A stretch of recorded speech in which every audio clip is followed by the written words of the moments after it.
Hi, everybody. Welcome to Rev Bytes with your host, Doug Truitt, Head of Revenue Success at Reynolds United, and myself, John deRoulet, Hey Revenue guys. Management Expert at Wheelhouse. Hi, Doug.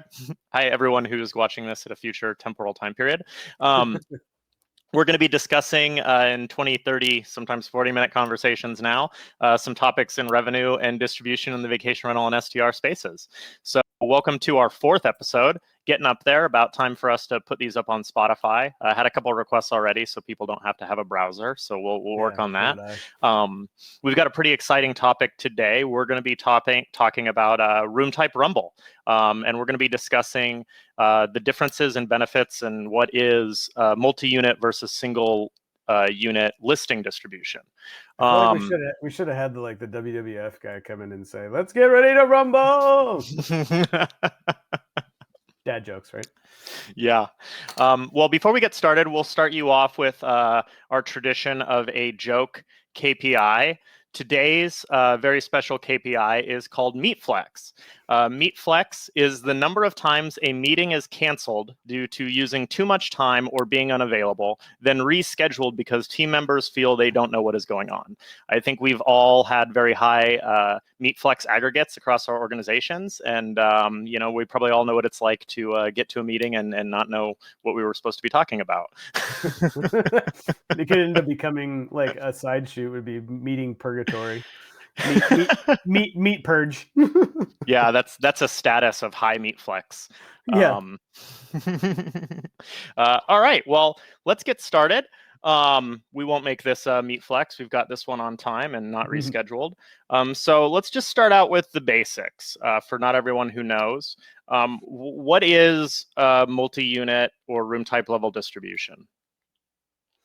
Yeah. So my interpretation and knowledge, I think you are pretty aligned on this from our prior past, but multi-unit is, instead of key level or individual listings for an individual property, it's taking a group of properties, whether that's apartments in a building or multiple like houses on a property at a physical address, and putting them under one listing, so that multiple nights can be booked across different room types or different layers, that kind of thing. That's kind of what I understand it is simply, I think. Yeah, I think that's pretty simple. You're basically grouping your rooms and offering pricing and availability for the group. I understand that this isn't going to be relevant to everyone. A number of traditional VR companies, there's no reason or possibility for them to offer multi-unit. Although, Doug, you were mentioning before we started this that you have seen some interesting scenarios where people have utilized a multi-unit despite not being a traditional multi-unit style product. Yeah, I mean, I've seen stuff like in like lakesides or mountains where there'd be like, somebody's got, the homeowner's got like a 10-acre property that's lakefront, and they have little, like, I don't know how to call it, like mother-in-law suites or houses, but they're fully furnished, like kitchen, bathroom, everything, but they're small, like little, like one-bedroom cabins basically on the property, and it's all one physical address, but they're all located in there. And so they'll have one listing that represents, like, lakeside, blah blah blah, and then underneath it you'll see, here's a one bedroom cabin option, a two bedroom, a three bedroom. I've also seen it with like some condo, kind of condo, where, they have unused or unrented or unpurchased condos where they're in one physical address, and they will like actually distribute them in multi-unit that way to kind of pick up some rates and stuff like that before they actually sell the condos. So I mean, there's a differentiation of having it where it's not that it's in one physical building, but it actually could be on the physical address of the property location. Yeah, there's kind of an interesting situation, which I know I've had conversations with people about it. It's one of these like experimental, undeveloped ideas, but is there an opportunity to build like a virtual resort, right? So on the advertising, maybe you have a bunch of properties under the same listing to benefit from some of the distribution things we'll talk about, but they're actually still all individual properties. So you've created kind of like, you may have your 10 bedroom and your 4 bedroom or your 6 bedroom all within a mile, and you've made it like a, steamboat resort by your company. That's an interesting novel execution we've seen of it, that is using what are traditionally key level listings. But I think most of the time what we see room type level stuff is one, it's coming directly out of the hotel world. I mean, all hotels are using key level distribution. Urban STR particularly has done a lot of pushing the industry towards adoption of multi-unit because of the benefits there. I think Doug, when you were with Stay Alfred, you even had done some design work for some of the OTAs in the space, right? Yeah, we did. We tried to map out. I think it was Airbnb before the pandemic hit. Obviously, and Sarah was doing good. They had a project. I think it was called. I don't know if it exists anymore, but it was like, I think it was called like Operation Phoenix or something. It was something weird. But we were helping them in understanding multi-unit logic because they wanted to get in the game because they knew they had a lot of operators that were in that boat, and they saw the high value from the velocity of bookings and reviews and ramp up of those listings from doing it. So they were trying to build it out, and I even saw mock-ups that look really cool, and it went really head to head. So I mean, I hope they continue that at some point or pick that back up if they haven't already. But yeah, It's actually live. We never got to use it, but I've talked to Wow, multiple I didn't clients who even are know. distributing multi-unit on Airbnb, and some of these clients are still maintaining individual listings, which I actually think is a benefit that we'll talk about. But some of them are only, pushed into it. But I guess that work, the Operation Phoenix didn't go up in flames, but is actually a deployed option for folks. So what are, from your side on the distribution side, what are some of the advantages of room type level distribution, Doug? Well, I think, I mean, that's exciting that they did continue that and are doing it. I didn't know that they were.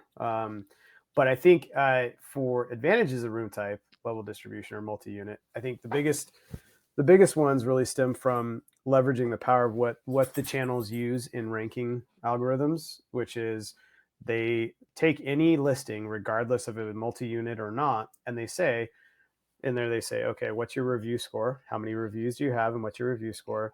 They look at your conversion behavior. How many times is that property or that listing getting booked and converted? And then they're also looking at I think rate performance and kind of market comparison of what it's doing in order to decide how to put them in search results. So with that knowledge in mind, when you have one listing with one unit on it, you only have 365 days if you have all that availability and you're given it. That's all you have to sell.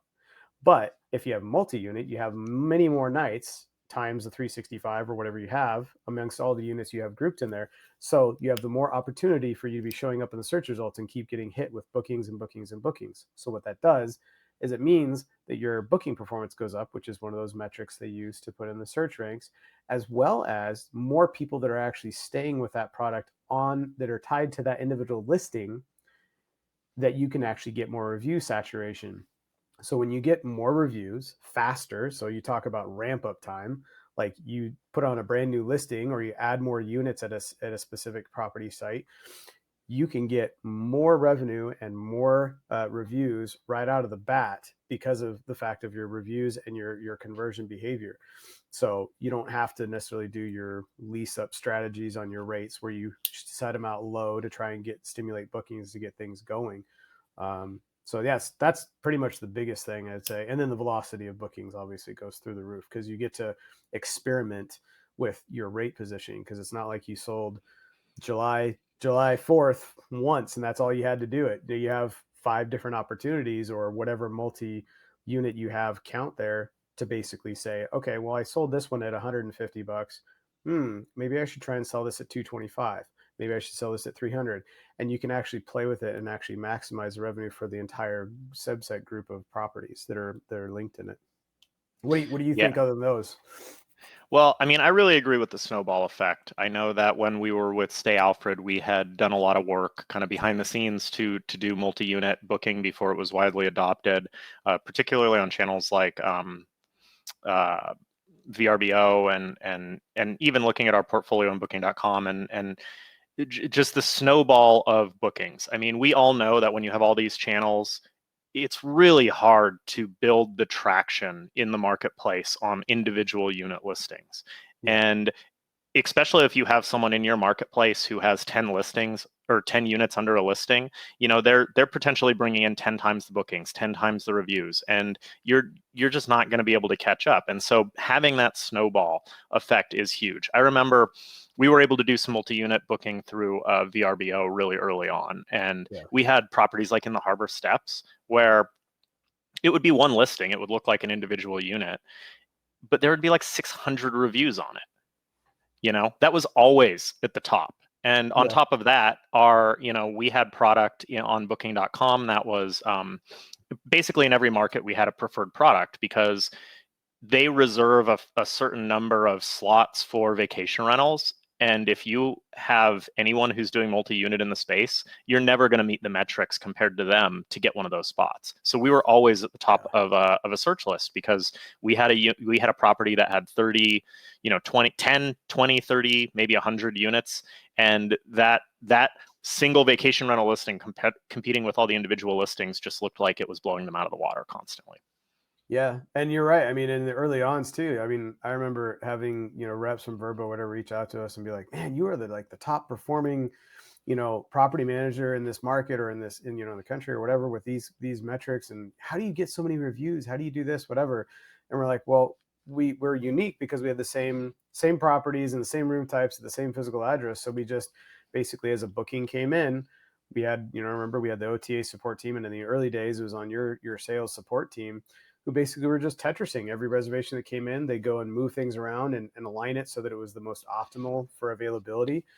And I mean, there was just bookings coming in all the time, and they just moved them around to make them happen. And the reps were just like, they were like, "Well, wait, oh, I guess that does work." And they were like, like we almost kind of helped them understand a little bit like that the platform can work that way and it makes sense and it was right. And so I think we were probably one of the pioneers to actually show like Verbo or some of the other ones like, oh, this can be done and it can be done well and works out just fine. I'm surprised a Verbo rep never came to us and they were like, "Wow, this is amazing. Your single listing at the Harbor Step booked 457 nights last year." Like, I know. Okay. Like, you have the data, what happens. Like, Yeah, you'd be like, it's 70% occupancy. yeah. 70% occupied with 400 some odd nights. Wait, hold on a second. How's that possible? But I do think we touch on something that's interesting, because something I've been talking to a lot of customers about with multi-unit is really becoming a benefit of this STR vacation rental space is what I would call a blended distribution strategy. Because multi-unit, if you're on a hotel channel, that's the norm. That's the standard. They've built out the ability for you to put individual listings, but if you're a consumer, it's kind of annoying to look at individual listings on those channels. They're really set up to be able to provide a lot more data at once. Whereas the opposite is true on VR. They're set up for individual listings. You assume you're looking at an individual listing. You don't necessarily know who owns the listing because of the way these channels work. And I think that where we're headed and where we in our industry have the flexibility to go is in this blended strategy, which is compete on the terms of the channel. If you're on booking.com or Expedia, invest in your multi-unit listings to compete there. But that doesn't mean you shouldn't still compete individually on the individual listing channels. You actually get additional benefits there, because the limitations of multi-unit is generally all your units are going to be priced the same. You go to Airbnb, where people look at all these listings, they may not even know they're looking at a similar listing or a listing run by the same person or even in the same building. You can actually price and market those to different segments because there's individual listings for each room.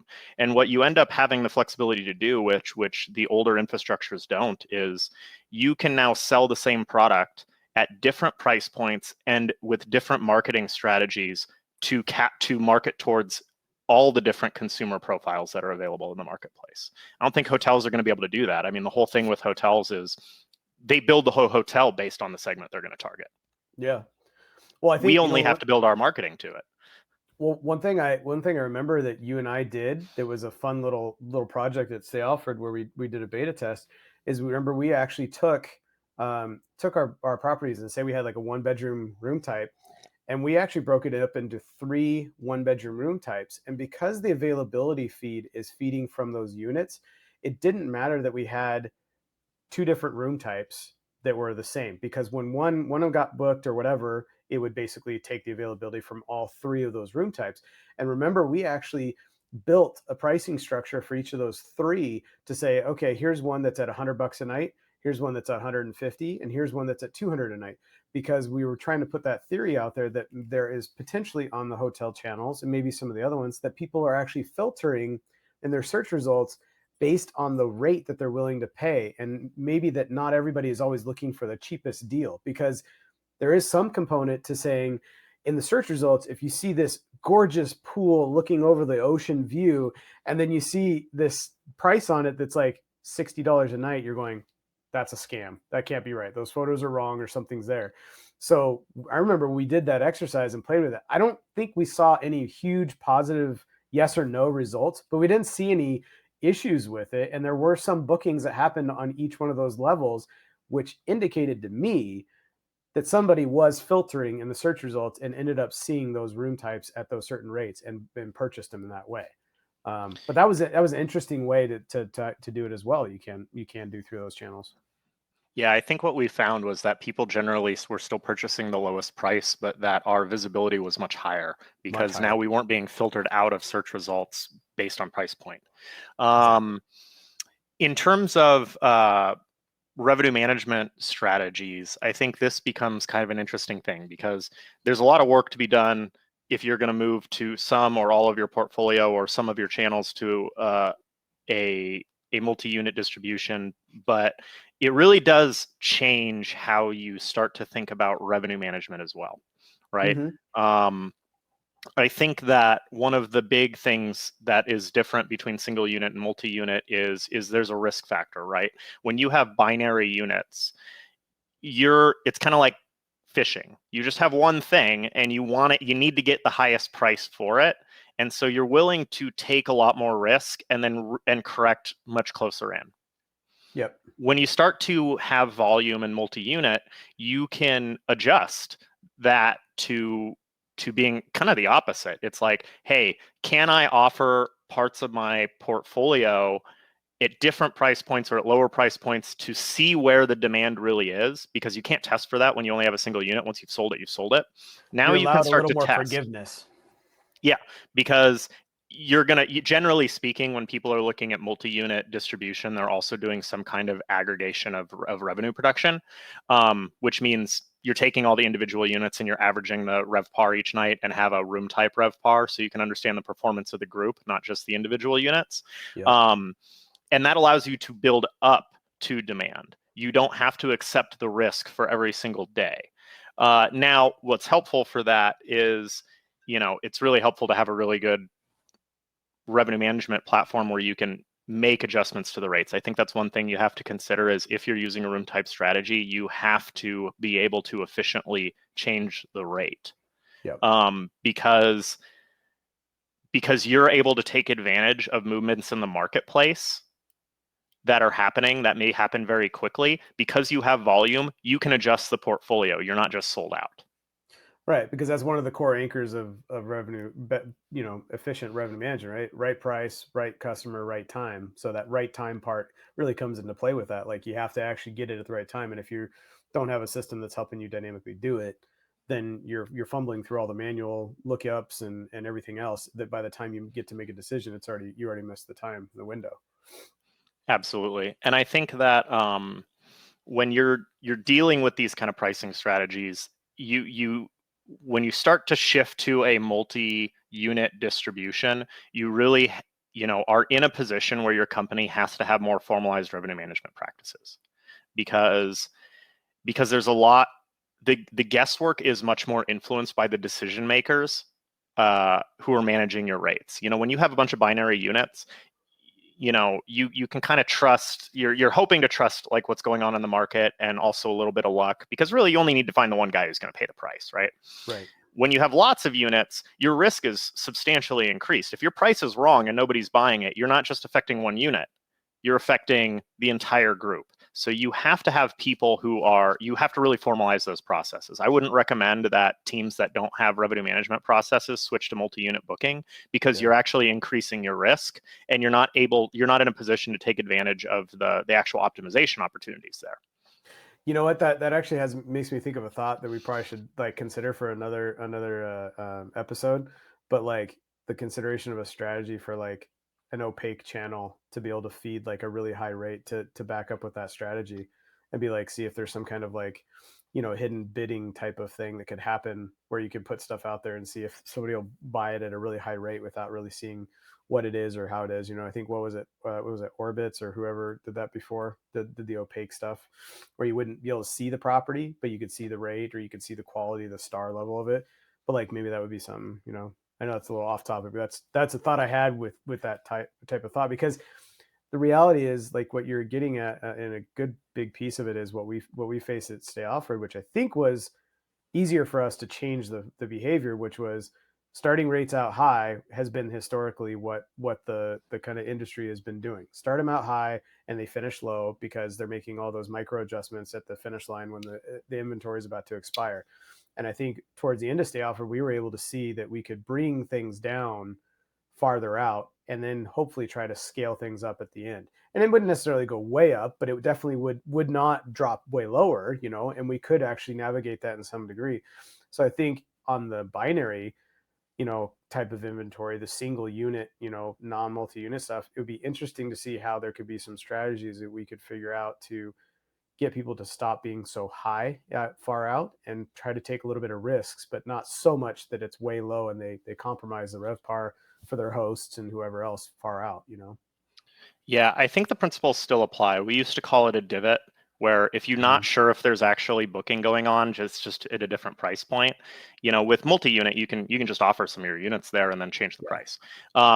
But I think for people who have more binary listings, uh, it's important for them to look at their portfolio and maybe choose a subset of units that they use to test for demand if they're not really sure if they're optimized or maybe there's more opportunity in a window. So if you have some units that, maybe the owners are real hands off, or you control the ownership, or maybe they're not great performers anyway, so you can take the risk because it's not going to affect you. You can take those and do rate experiments. You can offer them a little lower and just see like, hey, are people booking this at a lower price point? Maybe that means I'm too higher priced in my portfolio in general, or I don't want to take as much risk, so I'll adjust the pricing. So you can use those to generate demand signals. And that is the core of multi-unit revenue management strategy. Mm-hmm. Those principles can be applied to people who have binary listings. They need to do a little bit of thinking about what properties they can use to generate demand signals and which ones they want to make sure take advantage of the optimization, right? Yeah, ones where the expectations for the rev par or the gross revenue that the host is looking to get is at a lower threshold where they can play with the rate, where other ones in the same market are higher and that they have more sensitivity around what they can actually do with it. Absolutely. So let's talk a little bit about like the actual nuts and bolts of this, because this stuff is really, really complex. Yeah.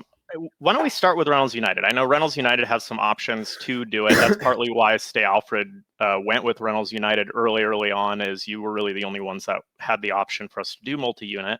I think Mm-hmm. that's been expanded, but let's start there, and then I'll give a little bit of insight in what I've learned as well working with clients with Wheelhouse.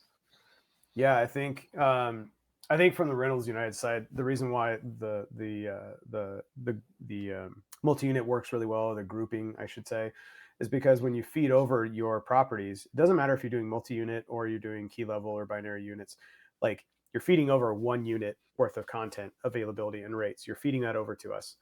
Once it's inside of Reynolds United, for those channels that do support multi-unit logic or the ability to do multi-unit listings, um, you basically inside of Reynolds United are able to say, I want apartment A, B, and C all to go to this listing ID on this channel. And essentially what happens is the system will automatically add up all the available nights you have for each of those units, because you're sending over individual availability for each one of them. And then it averages the rate that you have for each one of them and puts it all in as one rate that goes out to it, because obviously you can't do multiple different rates like we talked about. So Reynolds United's technology within that was pretty robust to be able to work with the channels in order to make sure that we were in compliance with all the API specs and everything to aggregate those things and actually send them over the right way. And that includes minimum length of stay settings, right? That also includes minimum purchase restrictions in some regards.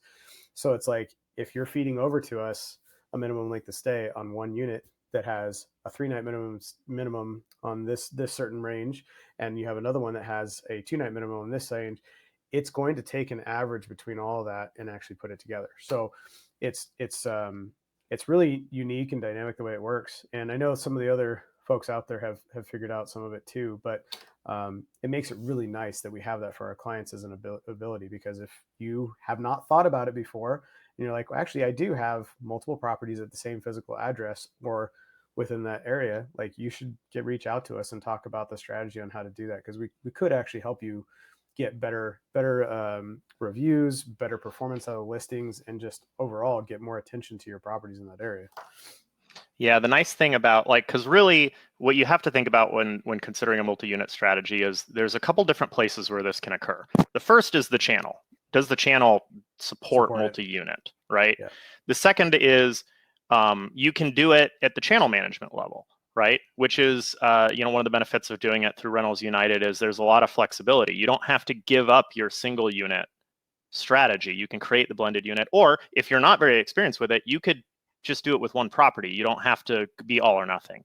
And then we also see a number of PMS options to a varying degree of granularity are starting to allow for this kind of logic. So depending on what you're trying to do, you kind of need to identify what product and where you're going to group those units. You know what I mean?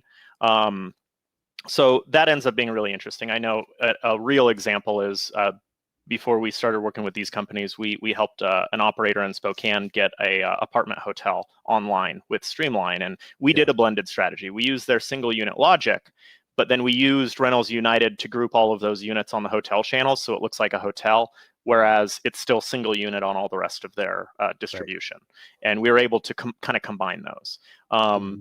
So Rentals United offers a really good option. I don't know if BookingPal does something similar. In terms of the PMS side, I have some familiarity with the different sources.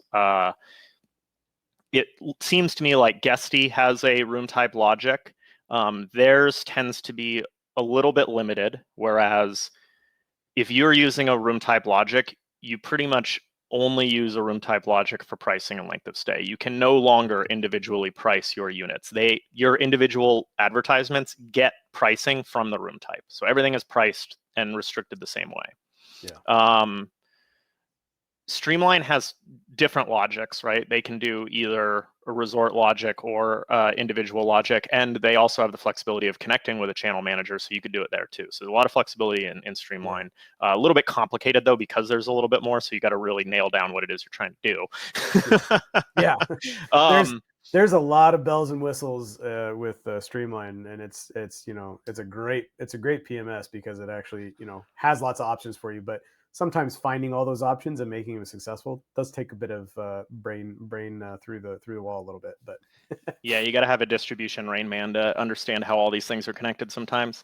My VR is actually one of the more interesting Roomtype logics that I've seen, which surprised me in that it's extremely flexible.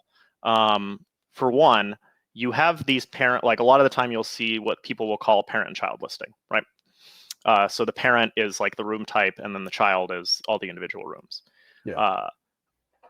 In my VR, you can price both the room type and the individual units separately. And furthermore, you can assign rate plans from the room type from a unit. So you could either have fully different pricing and length of stay strategies that you're developing for a room type. You can also automatically just pull it off of one of the individual units. So there's actually a lot of flexibility in that one. That one becomes really interesting because, I've worked with clients where we really do the blended strategy. It's like recently Airbnb's been super solid, right? So we're like, okay, well, we'll just keep that price, on its own specific to the listing, and then I'll revenue manage Booking.com and Expedia separately. Really interesting opportunities there to really maximize your revenue, because you can go all the way down and say this specific unit's underperforming, so I'm gonna change my revenue management strategy here, or you can start to direct stuff to different channels. So that my VR becomes a really interesting one. What are some of the other places that you've seen kind of multi-unit integrations show up or be available to? I'm sure other people are Um, doing it. yeah, I mean, there's quite a few out there. I mean, there's homegrown built stuff too. I mean, I know people who have like use Salesforce as their PMS. Basically, they've custom built it, and they can actually customize that to feed things, and then whatever way they want to do it. The intermediary is key there. So having somebody like Reynolds United or a channel manager that they can actually feed something to them in the right way to get to where they need to go out multi-unit will help. Um, I'm assuming some of the bigger clients that have a bigger tech team or whatever can probably take Salesforce and do direct integrations to some of the channels that may be able to potentially do the multi-unit. But a lot heavier lift, obviously, and maintenance that comes with that. One thing I would though like to talk about that I was thinking about when you were talking is a couple of things with regards to like qualifications or even almost requirements of some of this stuff is or things to consider, I would say, before wanting to jump into multi-unit is things like on my VR, which I don't know it really that much. But one thing to consider would be is if you are wanting to do multi-unit logic and you have different units and you're going to feed different rates or whatever, totally fine. But you better make sure that all your taxes and fees are the same for all the units. Otherwise, your inbound of reservations that get confirmed and booked will get kind of messy within your PMS with regards to the taxes and fees. Because usually most PMSs are the source of truth when it comes to taxes and fees, where it's like things come in and it's like this is the taxes and fees that came up on the calculation of the reservation. So you may have discrepancies when reconciling and things like that happen. So taxes and fees are a big one. And then the other consideration is, you mentioned about channels that can do it or support it. One of the biggest deterrents, I think, from doing multi-unit logic is any channel that really owns the calendar, is a term that we used to use a lot of times. If they own the calendar, it's really hard for you to do multi-unit logic because, for example, like Airbnb, they own the calendar. And that means it's usually linked to channels if they're full merchant on record and have no commission modeling. But they own the calendar in the sense that when you feed the availability and price over to them, they have the calendar and then they put a booking on that calendar. Well, that booking on the listing site stays on those dates and it stays on that calendar. If you were to try and move it in your PMS, it's still showing up there. And we ran into this problem at Stay Alfred, but we would have bookings that would come in on a property and we wanted to move that booking to another unit that was the same exact unit, or even somebody wanted to move to a different place. And you can't just move it and have it done. You actually had to go through Airbnb, through customer service, and you had to get the customer service to verify with the actual guest that it was okay to move that reservation to a different unit listing or a different place in order to make sure your availability on that channel freed up and stuff. So it's kind of difficult to think about multi-unit when it comes to any channel that owns the calendar, so to speak, in that regards, if that makes sense. Yeah, so to kind of recap, two of these things that you mentioned are one, when you're setting up groups to group room types, the fee and tax structures need to be the same. Yes. Otherwise, you're going to have problems. Two, understanding the channel capabilities themselves is key, because sometimes you're going to choose to work around it, but other times like it just won't work. So with that Airbnb example, you can move listings, or you can move reservations on the back end maybe, but you're not going to reopen your availability to resell the nights. Nope. Um, And you potentially are blocking off two different listings for one it's true. reservation move that doesn't yield you better conversion on the channel. Correct. And then I think another one we can bring up is double bookings. People talk about double bookings a lot, Oh, and yeah. I think the answer to this, particularly through the channels like Expedia and Booking.com, people are, it's not actually a solvable problem. You are going to open yourself up to some double booking situations because of the way those channels hold availability. Yes. We used to talk about, way back in the day, I haven't heard the term very much recently, but 4 or 5 years ago, people talked about the double dip, right? So when Airbnb or VRBO was building integrations, part of what they built in, because they were doing individual listings, is they did something called the double dip, where when you were a consumer and you put in your dates, it pinged the cache for availability. But when you went to book it, it also pinged the PMS to check the availability again, to avoid those double bookings. Expedia and Booking.com, they don't even do a single dip.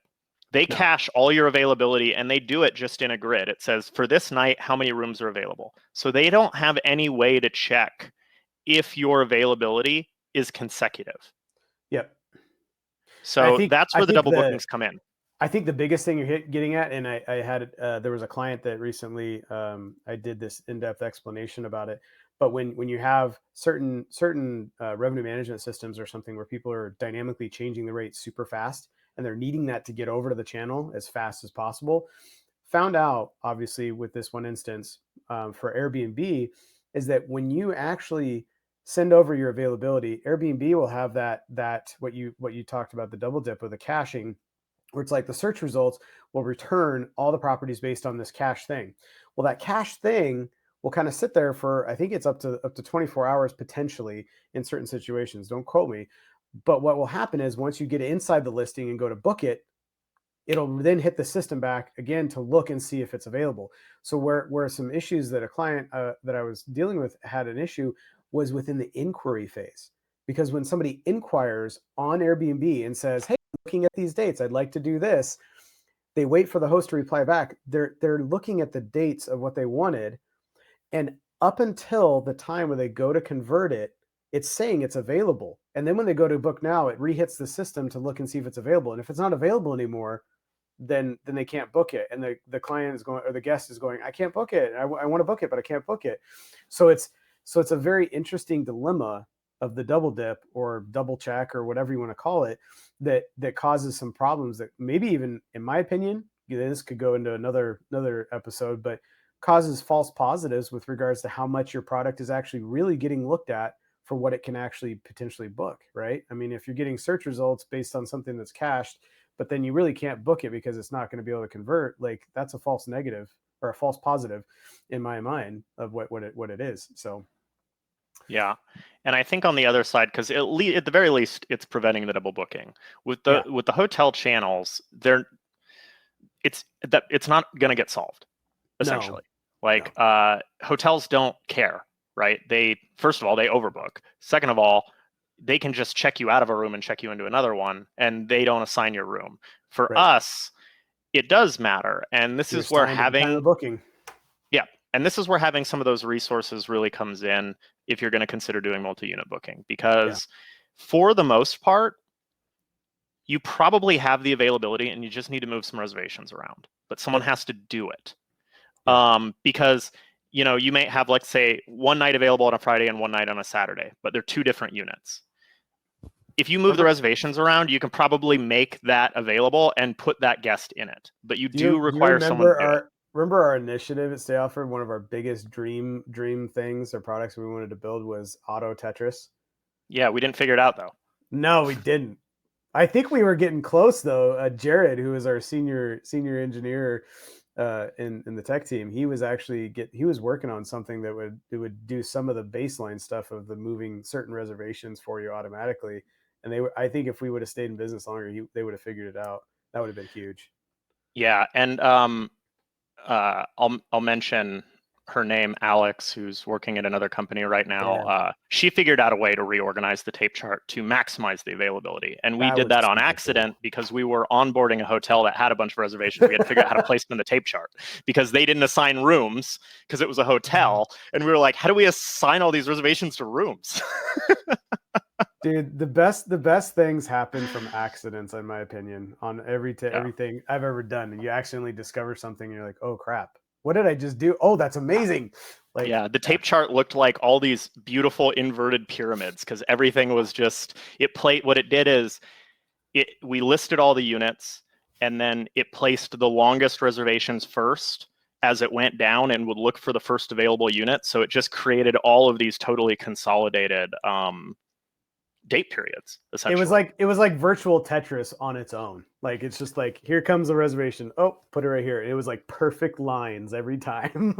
It was awesome. I remember you look at the tape chart and it was like a pyramid. Remember? It was like it was gorgeous. And what was really funny is I was leading this project to figure out how to do this, and I didn't know how to do it, right? And so, as any good manager should do, I had luckily hired an entire team of people who were smarter than me. So So I went to this team and I was like, okay, guys, whatever you're doing, like, stop. We're going to have a competition. We're going to spend the next 3 hours, and whoever can solve this problem gets lunch. And not only was it just a ton of fun, and we actually developed a bunch of things that came out of it that weren't related, because everyone was trying to figure out this fun, novel problem, having a creative experience, working together, working individually.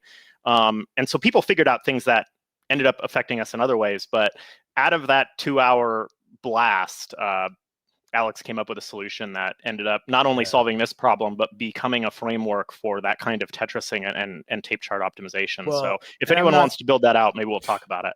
And I'm not surprised. I mean, shout out to Alex if she listens, or anybody else, you know, that knows her. She is a brilliant mind. She was super smart. Yeah, if anyone convinces her to come work for them, they're really lucky. They are very lucky. Yeah, seriously, she is genius. Yeah. Okay, well, we're at about 40 minutes, so this has, I think, been a really fun conversation. I think we actually covered most of some of the key points in the conversation, but why don't we talk a little bit about where we come from, and then we'll sign off for today. Yeah. One thing I do want to add, just real quick, is I would like to just say that the start of the funnel of deciding whether or not you should do multi-unit logic is, you could probably just ask yourself a question. Do I have any properties that technically are at the same physical address? Because every channel, that's pretty much your entry barrier or limitation, is saying, is it at the same physical address, or can it be at the same physical address?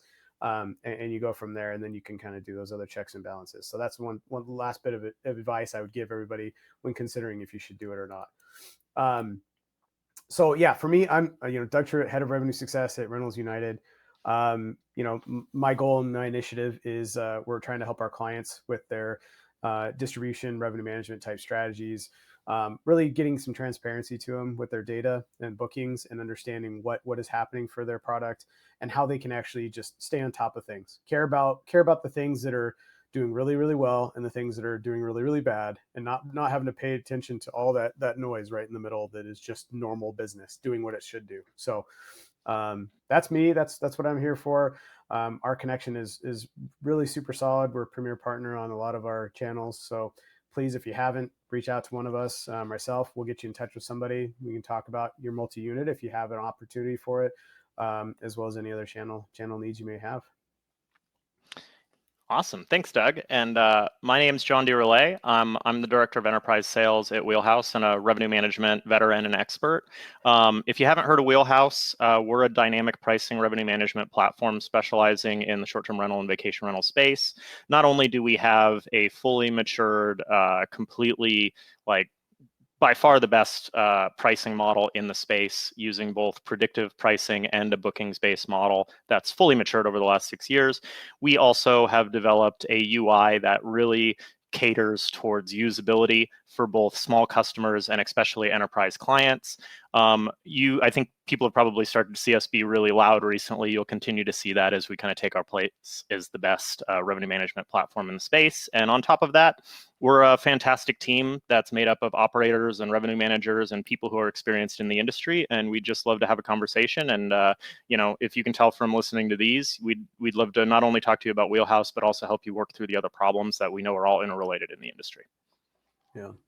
Hey, one shout out we should probably mention, and maybe do it on the next couple of episodes before it happens, but John and I are both attending on behalf of our mutual companies to the DARM conference in South Carolina in August for the data and revenue management conference. We'll be speaking at some of the sessions or some of the breakouts, and then hopefully I think maybe we'll try and bring some gear or something, and he and I can do a podcast from the conference. That would be pretty cool. So stay tuned for that. And if you haven't signed up, sign up. Yeah, come to DARM. Come check out Doug's awesome equipment. If you're all wondering how Doug has such high resolution video, he'll tell you about it. I will. I'm a nerd through and through. All right. Hey, Doug, great speaking with you, and everyone have a great week. Always. See you. Thanks, everybody. Bye.